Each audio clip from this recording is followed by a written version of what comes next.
তাহলে এখন আমাদের প্রথম পরিকল্পনা হলো আমরা এই অঞ্চলে একটা স্থায়ী বাঁধ নির্মাণ করব, যেটা হলো চরপৌলি থেকে আমাদের এই যে অমরপুর নামক স্থান পর্যন্ত বন্যা নিয়ন্ত্রণ বাঁধ।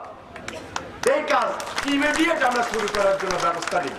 অথবা এই অর্থ বছর হবে না, আগামী অর্থ বছরে নেওয়ার জন্য যত রকমের পরিকল্পনা আছে আমরা সকল পরিকল্পনা নিয়ে আপনাদের এখানে এই স্থায়ী বাঁধ নির্মাণ করবেন। আমরা জানি যে এই বর্ষা যখন শুরু হবে ব্যাপকভাবে, প্লাবন যখন শুরু হবে ব্যাপকভাবে, প্রচুর পরিমাণে বাড়িঘর ভাঙবে। সেজন্য আমাদের ইমার্জেন্সি একটা ওয়ার্ক আমরা ইমিডিয়েট করা শুরু করব, যেটা আজকের পর থেকে গিয়ে ঈদের পরে আমাদের ঘোষণা অনুযায়ী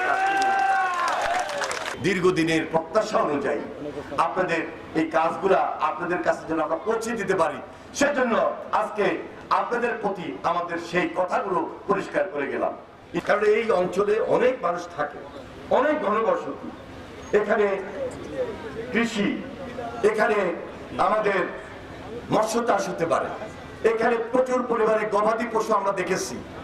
যারা কোরবানের জন্য এই যে গরু লালন পালন করেন, এখন জীবন জীবিকার জন্য সে মাঠে নিয়ে যাবেন, সে গরুর হাটে নিয়ে যাবেন বিক্রি করার জন্য।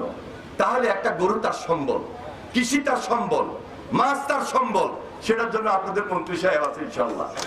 যতটুকু সুযোগ সুবিধা পাই সবার আগে আপনারা পাবেন, এটা আমরা বিশ্বাস করি।